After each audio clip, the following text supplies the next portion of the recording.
السلام عليكم ورحمة الله وبركاته. أهلا بيكم في حلقة جديدة. نتكلم شوية عن النادي وعن أحواله وعن ماتش فاركو، وهناخد الأسئلة في التويتر اللي أنا بحطها كل ماتش إن شاء الله. بقى يعني تصرف بحاول أعمله كل ماتش يعني. في الأول طبعا في ذكرى شهداء الدفاع الجوي اللي كانت الأسبوع اللي فات، يعني ندعي لهم بالرحمة ونقول لهم بالصبر والسلوان، وإن شاء الله نفضل فاكرينهم طول الوقت، لأن هم أغلى ما امتلك نادي الزمالك في تاريخه. الناس اللي اتوفت على باب الملعب لمحاولة تشجيع الزمالك. طبعا بندعي لاهل غزه ربنا ينصرهم ويثبتهم و... وان شاء الله باذن الله يرحم شهدائهم ويشفي مصابهم ويطعمهم من جوع ويامنهم من خوف. يعني الزمالك، الظروف اللي فيها الزمالك الفتره دي بعد خساره ماتش بيراميدز، كسبنا ماتش اسماعيلي وكسبنا ماتش فاركو. على مستوى النقاط جروس خسر ماتشين اللي هم بيراميدز وفيوتشر، اللي هم كانوا خساره سيئه جدا يعني. وكان خساره بيراميدز وارده، هي مش بالشكل اللي احنا خسرناه، بس انت خسرت من فريق بينافسك على البطوله، فريق بينافسك على البطوله او على المركز الثاني، فانت بالتبعيه وارد ان انت تخسر الماتش 50-50 معاهم. انما خساره فيوتشر كانت سيئه جدا. انا بتكلم طبعا على جروس، على الفتره بتاعت جروس. الزمالك كان بيلعب فاركو في ملعب برج العرب، اكبر ملعب في مصر مفتوح يتلعب عليه للفرق في بطوله الدوري. ارضيه الملعب اشبه بملاعب افريقيا في الثمانينات والتسعينات، اللي هي الكره ما بتمشيش، ما بتعرفش تباصي. الغريبه ان ملاعب افريقيا نفسها، سواء في كوت ديفوار البطوله الاخرانيه او في الجابون اللي لعبنا فيها البطوله بتاعت 2017 او 2018، الملاعب ما بقاش شكلها كده. يعني ملعب غريب جدا وحالته غريبه جدا، ونلعب بنفس الحاله اللي عليها من 2022. يعني انا فاكر الماتش اللي خسرناه من فاركو في نفس الملعب في 2023 2023 في وجود فريرا تقريبا، ما كانش هو اللي بيدير الماتش، كان اسامه اللي بيدير الماتش، كان نفس الملعب ده ودخل الزمالك جوه بسبب حاله الملعب. فشيء غريب جدا ان الملعب بتعدي عليه سنين وهو في نفس الحاله. يعني شيء غريب جدا، واحد من اكبر الملاعب اللي في مصر، وشيء مش مفهوم يعني.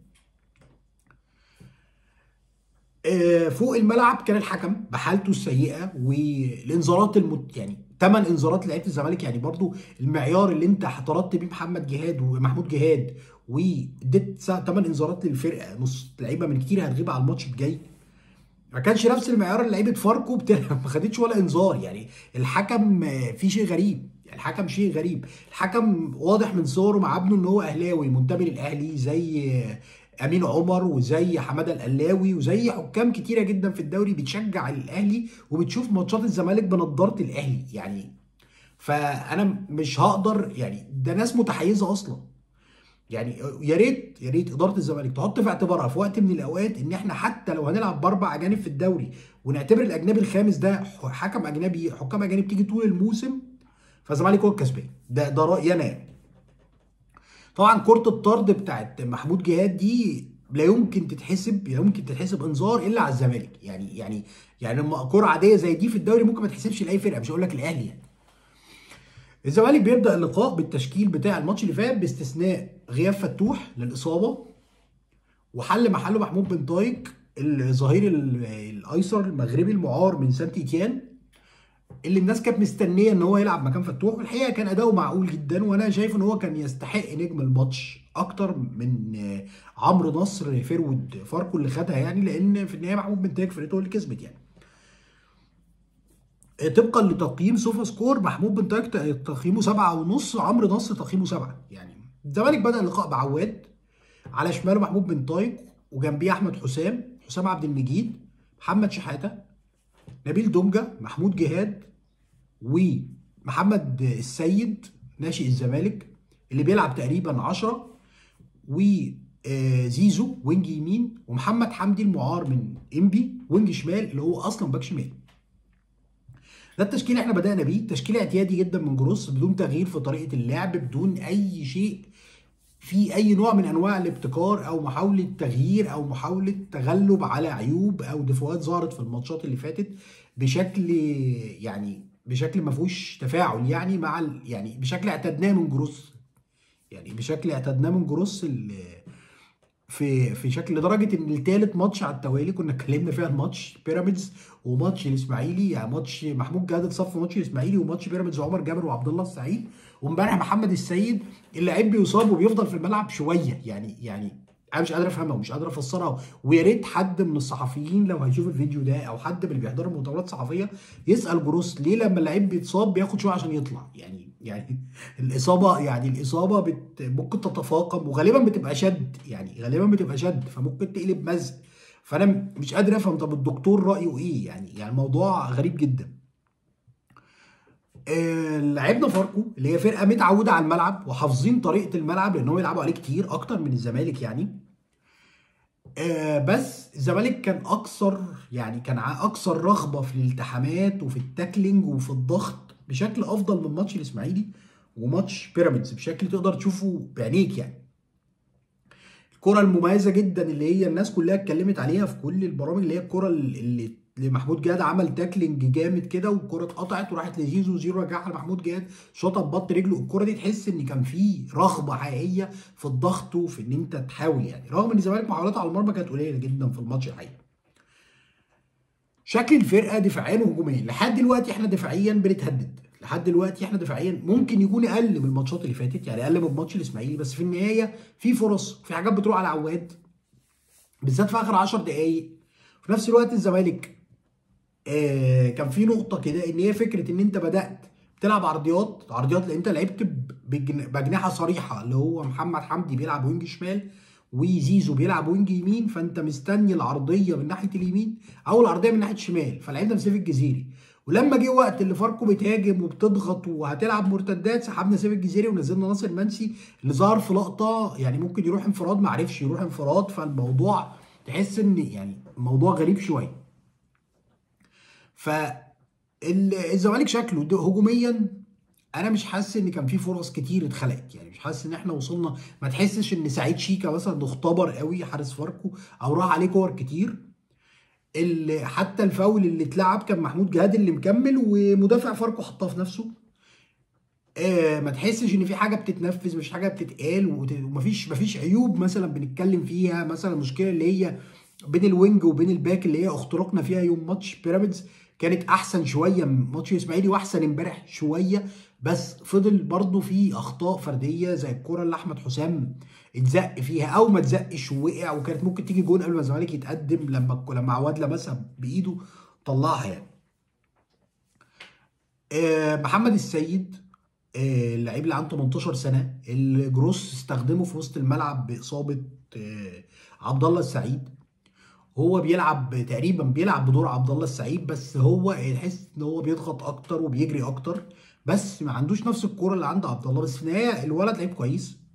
والنقطه اللي هي الناس كلها اتكلمت فيها لياقته، ان هو كل ماتش بيلعب 60 او 70 دقيقه وبيتعب ويخرج مبقاش قادر. لعيب 18 سنه، فما تفهمش بقى ده سوء توزيع للياقه والجري ولا هو عنده مشكله في اللياقه من القطاع يعني. زيزو كان كابتن الفرقه وده مؤشر ان زيزو يبقى عارف ان هو من اهم اللعيبه اللي في النادي، وزيزو يبقى عارف ان هو دلوقتي بقى من اللعيبه التاريخيه في النادي.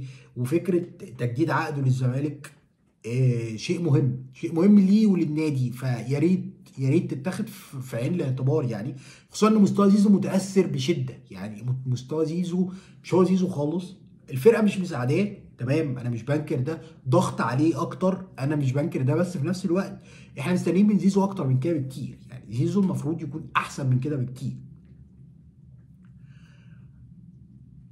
سيف الجزيري على الرغم من ان هو كان بيلعب بروح جدا اكتر من اي حاجه، تقريبا قبض او فلوسه اتحولت او في يعني تحس ان في حاجه حصلت يعني، لانه في كوره حتى رجع لحد نص ملعبنا يحاول يقطعها، تحس فيه روح وضغط وكده. بس في نفس الوقت بيتصرف بالكوره باستهتار شديد جدا، بيتعامل معاها ببساط كتير غلط، بيفقد الكوره كتير.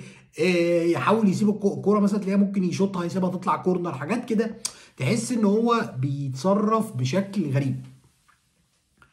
تفضل النقطة اللي احنا بنتكلم فيها طول الوقت هي فكرة ان الزمالك هجوميا ما بيخلقش فرص كتير ودفاعيا مهدد طول الوقت. الماتش كان سيء جدا، ما فيهوش حاجة كتيرة تتحكي يعني، اللهم الا الموضوع بتاع الانذارات والضغط. بس هي النقطة اللي الواحد عايز يتكلم فيها هي فكرة ان احنا الدفاع احسن شوية، بس دفاع الزمالك لسه جروس في ولايته الاولانيه كان بيعدي علينا ماتشات كامله ما بيتشطش على جنش، لدرجه ان مثلا ماتش مثلا حسنيه اغادير مثلا في المغرب، لو الناس فاكره في بطوله الكونفدراليه احنا كسبناها مثلا، احنا تقريبا ما تهددناش طول الماتش. ماتش النجم الساحلي في تونس يمكن كوره او اتنين وانت بتلعب في ملعب النجم الساحلي من الملاعب الصعبه يعني. الفريق دفاعيا مش واقف بنفس التمركزات السليمه اللي كانت مميزه جروس جدا في ولايته الاولى يعني. انا مش عارف سببها، انا الحقيقه مش عارف سببها. هو الراجل يعني ما يعتبرش كبر قوي، بس في نفس الوقت هو مش معاه نفس عدد المساعدين بخروج محلل الاداء محمد علاء، وان هو مش معاه مثلا شورمان اللي هو كان المدرب المساعد، لان كان معاه يعني مدرب مساعد اعتقد، وكان يعني بالتالي ما كانش معاه محلل اداء في الولايه الاولانيه، بس هو كان معاه شورمان ده كان مدرب برضه يعتبر مدرب كبير يعني. فانا مش عارف هو عنده مشكله في جهازه. اللي انا عارفه ان الراجل اتسال قبل حتى ما يخرج محلل الاداء اذا كان محتاج حد معاه، والراجل ما قالش ان هو محتاج حد. فانا بس مشكلتي في اللي جاي، لان احنا قدام الجونه كنا معقولين، لما لعبنا قدام البيراميدز اتكشفنا جدا مع فرقه بتمتلك اسلحه هجوميه احسن شويه من فاركو، مع فرقه عندها قدره ان هي تحول الفرص اللي بتجيلها لجوان. ايه اللي هيحصل؟ انا مش عارف الحقيقه، مش عارف الحقيقه. فانا ما عنديش تصور لفكره هل الفريق هيتحسن مع الراجل ولا لا. مش قادر اقرر دي، لان هو الصراحه التحسن قليل قوي من ساعه لما خسرنا ماتش فيوتشر. يعني الماتشات كلها بتعدي، بس في النهايه برضو انت خسرت ماتشين وكسبت الباقي تقريبا، فمعدل هو معدل الخساره سيء. الماتشين خساره الحقيقه. هو جروس تقريبا لعب 13 ماتش، كسب 8 واتغلب 2 واتعادل 3. معدل معقول لو احنا بنتكلم نقط وارقام بس، معدل معقول. بس لو انت حطيت الاداء في المعادله، لا الموضوع صعب، الموضوع صعب. فيعني بتمنى ان الراجل يكون في شيء هو شايفه، ويكون في حاجه هنتحسن بيها، خصوصا ان انت ماتش بتروجيت عندك غيابات اللعيبه اللي انذار تاني، زي مصطفى شلبي، زي محمود جهاد، زي محمد شحاته. الزمالك عنده ازمه في نص الملعب بغياب الغيابات دي كلها. يعني محمود جهاد ومحمد صابر دول هيغيبوا، ممكن عمر جابر يرجع، وخلي بالك برضو ان عمر جابر وعبد الله السعيد مهددين بالانذار الثالث، فممكن ما يلعبوش ماتش الاهلي لو خدوا انذارات، وزيزو مهدد بالانذار الثالث. فيا ريت حد يبقى بيتكلم في القصه دي مع اللعيبه، وان كان اللي بيحصل من الحكام السنه دي غريب يعني. بتمنى الدنيا تتحسن شويه والامور تمشي احسن يعني. وعايز اخد شويه كده كاسئله الناس، لان انا كنت قلت ان انا هاخد اسئله الناس، فخلينا نشوف كده الدنيا فيها ايه بخصوص الماتش. شفت ازاي اضافه احمد حسام ومحمود جهاد لتشكيله الزمالك اخر ماتشين؟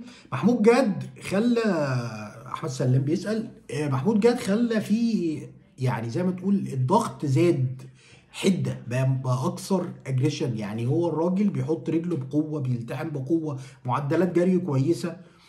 عندي تفاؤل بيه، ما اقدرش اقول ان انا شايفه يعني ان احنا دعم يعني الزمالك مثلا اتنقل. انا شايف ان اضافته معقوله جدا، زود مساحه الضغط. ولما هو ابتدى يضغط ويجري كتير، دونجا برده بقى يضغط بقى، يعني بقى سهل على دونجا برده ان هو بقى في حد جنبيه مساعده اكتر، بيضغط اكتر، بيلتحم اكتر، بيحاول يكمل اكتر، وما تحسش ان هو راهب الموقف او خايف او كده. انا شايف ان مردود الماتشين اللي لعبهم معقول يعني ده محمود جهاد. احمد حسام في لقطات كويسه ولقطات وحشه. في اللقطه اللي هو عمرو مرعي زقه وكتفه وهو وقع دي، وفضل واقع وكانت هتيجي جون، دي الصراحه انا لسه بتكلم عليها في الفيديو، انا شايفها مش احسن حاجه. ما عنديش، هو تقريبا يعني لسه بدري في الحكم عليه، ولسه محتاج يلعب مع الزمالك اكتر عشان نحكم، وهنشوف هو اللي هيلعب اساسي ولا صلاح مصدق ولا الونش اللي فيه كلام ان هو ممكن يبدا يرجع. يعني الامور هتبان اكتر الفتره الجايه. بس هو لحد دلوقتي عارف يقف كمساك، يعني مش نفس الغلطات اللي مثلا ماتش فيوتشر لما تعادلنا، لما خسرنا، لما فتوح كان بيلعب مساك كان تمركزه غلط. هو نسبيا كمساك عارف يقف يعمل شغله كمساك، فدي في حد ذاتها تعتبر اضافه. يعني احنا ما كانش عندنا مساكين بعد اصابه الوجه. هل ترى ان جهاد ينفع يلعب مركز 6 افضل من دونجا ولا لا يصلح مركز 6؟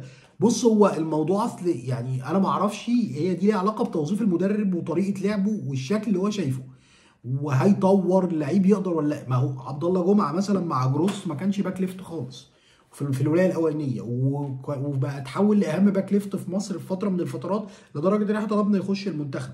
هو لعيب في النهايه، لعيب نص. هو جهاد مش اللعيب النص اللي هو زي احمد حمدي او عبد الله او ناصر ماهر، لا هو لعيب نص بيلعب سته او يعني او مساند شويه. فاللي عنده الكره اللي عنده تخليه ان هو يلعب سته عادي. يعني انا مش شايف ان في لعيب في السن ده المفروض يعني ممكن عادي يلعب سته وثمانيه، خصوصا ان المركزين واجباتهم شويه مختلفة سنة، بس في النهاية برضو نفس معدلات الجري. أنا أعتقد إن هو جهاد أقرب لستة الحقيقة، يعني باللي أنا شفته مع الزمالك أقرب لستة، ممكن يلعب ستة. بس هو لحد دلوقتي بيلعب بوجود دونجا، لو لعب من غير دونجا هيقدر يأدي الدور ولا لا؟ أنا مش عارف الحقيقة. ما هي بالنسبة للمبيعات التي ترى ماركات وشارك في زيادتها على السكواد، ما نقدرش نحكم دلوقتي والله يا أستاذ مصطفى. يعني هي الفكرة كلها إن النسبة المئوية دي نحكم بعد ماتش واثنين وثلاثة وأربعة، يعني خصوصا الاثنين محترفين اللي إحنا جبناهم ما لعبوش. فانت تقدر تحكم يعني باضافتهم. لحد دلوقتي نقدر نقول ان هو اضافه شويه محمود جهاد، ونسبيا احمد حسام بنسبه اقل شويه. فمع الوقت، ما توقعاتك لمباراه القمه بعد ماتش بتروجيت الاول؟ يعني انا عارفين ان الغيابات، احنا دلوقتي عرفنا ان ناصر ماهر خلاص مش هيلعب، واللعيبه، وطبعا اللعيبه اللي هي الاصابات الطويله يعني، فمش هنقدر نقول الشيء الا بعد الماتش الجاي نشوف الدنيا فيها ايه. فتوح وبنتايك وحمدي مين فيهم يكمل؟ فتوح وبنتايك وحمدي مين فيهم يكمل؟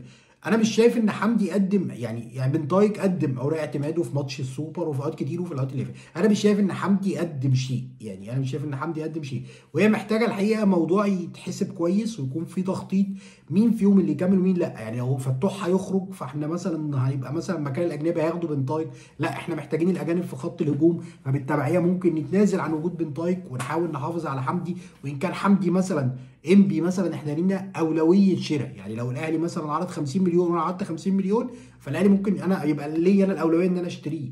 فانا ما اعرفش الرقم اللي هيتحط لحمدي كام، هل هيتحط مليون دولار زي بنتايج؟ لا، يبقى بنتايج اولى، بس هيفضل بفكره ان بنتايج واخد مكان اجنبي. فهي المعادله محتاجه تتحسب، خصوصا ان مع جروس لحد دلوقتي الظهير بيعمل واجبات الظهير، اللي هي ان هو ملتزم بالخط، ما بيخشش لقلب الملعب زي ما فتوح كان بيعمل مع اوساريو او مع جوميز. فهو الاقرب لواجبات الظهير لحد دلوقتي هو بنتايج الظهير الصريح يعني. وان كان على مستوى الهجوم الناس شايفه ان بنتايج قدم حاجات انا ما شفتهاش قدمها، زي ان هو يكمل يرفع اوفر يخش ال 18، الحاجات اللي كان بيعملها مثلا طارق السيد او علي معلول، الواجبات الهجوميه للباك انا ما حسيتش ان انا لقيت بنتايج فيها. يعني هو على مستوى التغطيه بيعمل تاكلينج اكتر شويه من فتوح، فتوح ما بيعملش تاكلينج، ممكن يكون واقف دفاعيا كويس بس، وبينطلق بالكوره كويس، عنده قدره على الانطلاق بالكوره كويس، يقدر ياخد فاولات وهو بيجري يحط لعيبه في ظهره. بس انا مش قادر اقول ان هو هجوميا احسن شيء يعني. مصدق والجفالي يلعبوا بتروجيت؟ هو احنا احتمال نلعبهم مضطرين، لان حسام عبد المجيد عنده انذار وبنش راجع من اصابه، وارد نلعبهم. واحمد حسام تقريبا على بعد انذار من الايقاف، وارد يلعبوا الجفالي لان تقريبا مصطفى شلبي اتوقف وزيزو على بعد انذار، فوارد يلعبوا. يعني هو انا مش عارف اصلا مين ال 11 مع كم الانذارات اللي احنا خدناها واللعيبه اللي اتوقفت دي، مش عارف الحقيقه.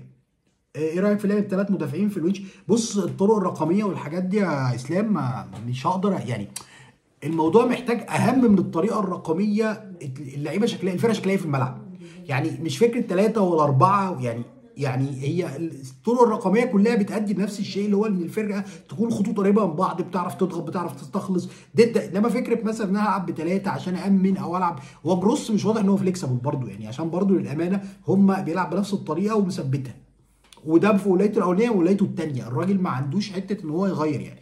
بس انا برضو ما عنديش مشكله مع دي لو الفرقه حالتها كويسه، انا عندي مشكله الفرقه حالتها مش كويسه بس. اداره الزمالك لما توفر لجلوس محلل اداء ومدرب مساعد، انا مختلف في الحكايه دي. هو اداره الزمالك مش هتوفر، هو الراجل ليه طلبات، لو طلب جابوا له، ما طلبوش ما طلبش مش هيجيبه. لو طلبوا ما جابوش نقدر نقول الاداره اثرت، انما الحقيقه ان الراجل ما طلبش. انا بقول لك الراجل ما طلبش، وبالعكس الراجل اتعرض عليه والراجل قال لا يعني. مدرب تطوير اللعيبه، ما يعني مستقبل تطوير اللعيبه والكلام ده يتعاقب مع كلاس ايه؟ لا احنا دلوقتي خلال 6 شهور دول يعني. ما برضو خلي بالك ان فاركو الاهلي لما تعادل مع الاهلي ما كان بعد ما خرج اللعيبه، كان بعد ما خرج بيرسي تاو وخرج كهربا، وكانت الفرقه شكلها مختلف سن عن دلوقتي يعني، بعد تدعيماته بالاخيره هو على فكره ما فيش تدعيمات دخلت اصلا، تقريبا نفس الفرقه بس تقريبا هو بس جريشارد ده تقريبا اللي هو الفيروت لعب معاهم، يعني ده تقريبا الفرق بينهم من تشكيلهم دلوقتي يعني. شايف زيزو وحسام عبد المجيد يلعبوا بتروجيت، يلعبوا بس يخلوا بالهم من الانذارات، لان الماتش ما هو 3 بونت، انت في النهايه، برضه عايز تفضل قريب من الاهلي وبيراميدز، لان انت بينك وبينهم 3 و4، فانت وقوعك مشكله. فانت ال3 بونت بتوع الاهلي هم ال3 بونت بتوع بتروجيت، فاحنا محتاجين ان شاء الله نكسب يعني. ايه المنطق في بيع 2 لعيبه في اول الموسم لزد ماجد هاني وحمدي علاء واحنا مفيش لاعب بديل؟ مش عارف والله، بس هو ماجد هاني ما بيلعبش مع زد اصلا، وبرضه هو كان في مدرب وجوميز ما كانش عنده اعتراض على خروجهم يعني برضه ما انا ممكن اخلي اللعيب وما يلعبش.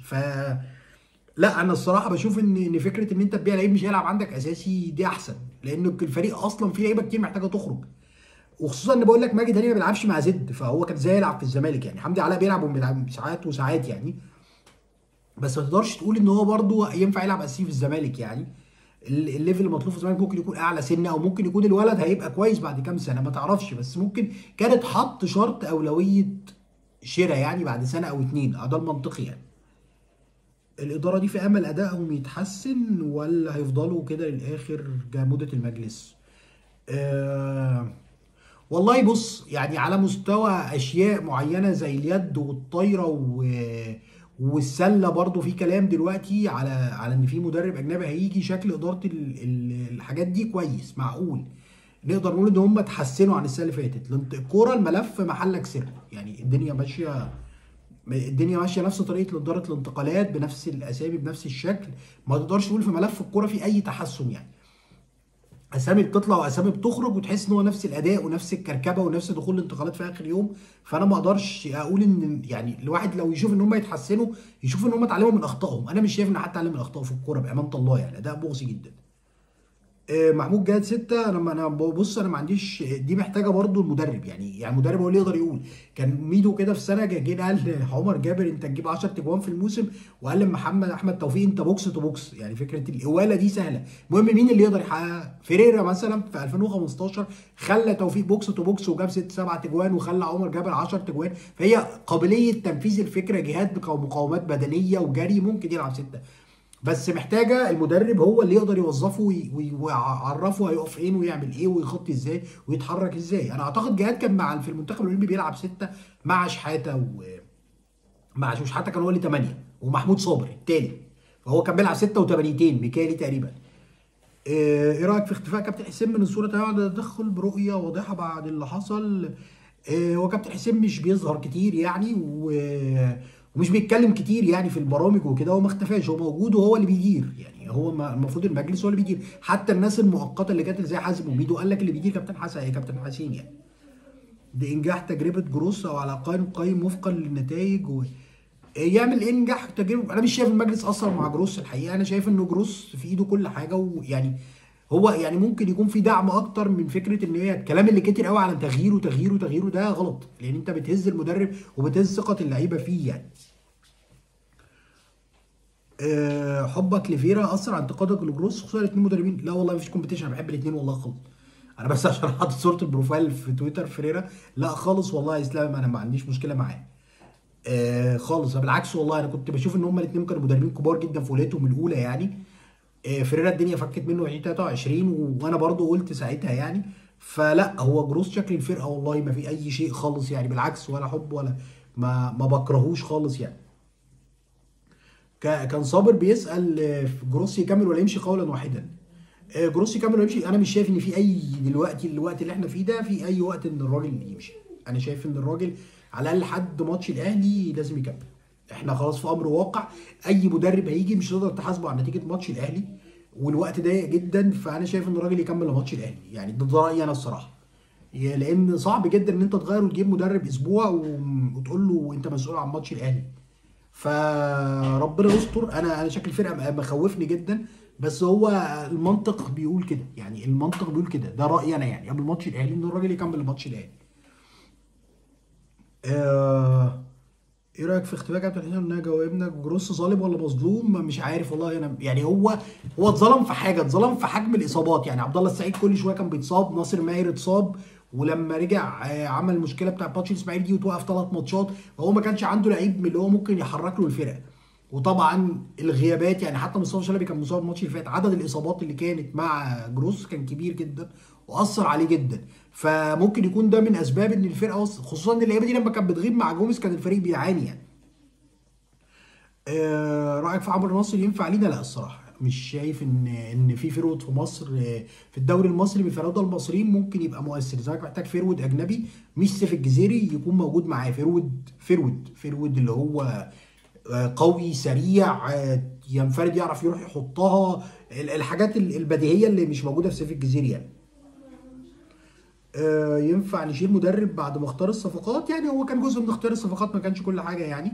بس زي ما بقول لك يعني، هتغير صوره فيريرا دي امتى؟ انا مش عايز اغيرها.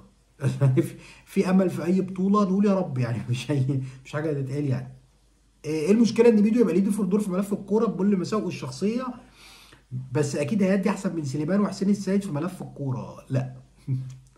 انا رايي لا الصراحه. يعني ممكن الناس بتتهمني ان انا عندي مشكله او حاجه مع ميدو، انا لا اعرفه ولا بينا اي حاجه، بس كلها مبني، رايي مبني على التجارب الشخصيه مع ميدو. ميدو شخص مش ناجح، ما بيقدرش يسد في اي ملف، سواء دور اداري او دور فني. انا شايف ان هو لا، فرص نجاحه معانا قليله في العموم يعني انا ده رايي. انا عندي علامات كبيره جدا على حسين السيد واحمد سليمان مع حفظ القاب يعني. انا مش عايزهم، مش عايز اشوفهم تاني بيتدخلوا في اي حاجه ليها علاقه بالكوره في نادي الزمالك بعد السنه ونص اللي فاتت دي، وبعد كميه الفشل وكميه القرارات الغير مفهومه في احسن التعبيرات يعني. بس انا شايف ان ميدو برضو الهيستوري بتاعه معانا ما يفرقش على الهيستوري بتاعهم، فلا مش، انا مش مقتنع الصراحه يعني. انا رايي الشخصي انا لا، بس كده يعني. انا جاوبت يا صبري والله على جروس يكمل ولا يمشي، ده قلت لك يعني انا شايف ان لازم يكمل لماتش الاهلي ولو ماتش الاهلي يعني برضو لو الامور مشيت في الشكل ان هو ديربي الزمالك خسر، حتى لو خسر بشكل يعني ان الراجل لعبنا ماتش كويس شكلنا كويس في الملعب يكمل يعني. فكره ان انا اغير مدرب كل اسبوعين صعبه. انا شايف في مشكله في الجهاز المعاون والناس محتاجه تتكلم معاه وتفهم منه ازاي هو شغال من غير محلل اداء، من غير مدرب تاني معاه في الملعب غير امير عزمي، اللي هو اقل ان هو يعني مع احترامنا ليه برضو ان هو اقل من ان هو يبقى مدرب عام لنادي الزمالك يعني. تقييم لاحمد حسام انا قلت. تشكيل ماتش الاهلي على حسب بقى بعد الاصابات والانذارات الماتش الجاي نقول، احنا مش عارفين يعني. انعاش الضغط واسترجاع الكوره كان في تحسن، لكن هجوميا ما كناش موجودين. لا مش بسبب ارضيه الملعب، احنا هجوميا مش موجودين لان مش اي حاجه بتحفظه، مفيش اي حاجه بتتقال، مش حاجه، الفرقه شكلها مش كويس هجوميا يعني. ف انا مقتنع ان الفرقه ما بتتدربش على حاجه. وعندي امل نتحسن دفاعيا لان هو ده المخرج الوحيد مع جروس. هو جروس لا هيغير طريقه لعب ولا أي حاجه، يمكن بان هو يسترجع عبد الله السعيد ممكن الدنيا تبقى احسن شويه. محمد السيد وجهاد وشحاته مين احسن فيهم يلعب 6 بديل لدونجا؟ جهاد، انا شايف جهاد اكتر واحد فيهم بيجري ويتحرك. محمد السيد صغير وممكن يجي منه، بيندفع شويه مجهوده ما بيعرفش يوزعه. جهاد اهدى شويه. شحاته برضو بيجري بالكوره كتير من غير ما يبقى عارف هو بيعمل ايه، فممكن جهاد احسن واحد فيهم. هل مع عوده احمد حمدي وناصر ماهر شكل الفريق هيتحسن؟ احمد حمدي مش راجع يعني احمد حمدي هيرجع على نص 3، هيخف على نص 3 وتقريبا على بال ما يخس ويجهز وبتاع هيبقى الموسم خلص يعني. يعني ما افتكرش ان احمد حمدي نعمل حسابنا عليه السنه دي. هو مع عوده ناصر ماهر وعبد الله ممكن الفرقه تتحسن. آه اخر سؤال او اتنين، رايي في احمد حسام قلته، رايي في التنظيم الدفاعي وقلته، ليه ما فيش مدير رياضي اجنبي للنادي؟ معرفش والله. موضوع المدير الاجنبي الرياضي ده انا بتكلم فيه من قبل الانتخابات، وفرقه الكوره محتاجه مدير رياضي اجنبي خصوصا ان تكلفته مش كبيره يعني. فانا لا، انا شايف ان الزمالك محتاج مدير رياضي اجنبي يعني. شكرا ليكم وشكرا لاسئلتكم وشكرا لكل الناس اللي شاركت معانا وبشكركم، وان شاء الله نلتقي على خير باذن الله بعد ماتش بتروجيت ان شاء الله باذن الله. شكرا ليكم والسلام عليكم ورحمه الله وبركاته.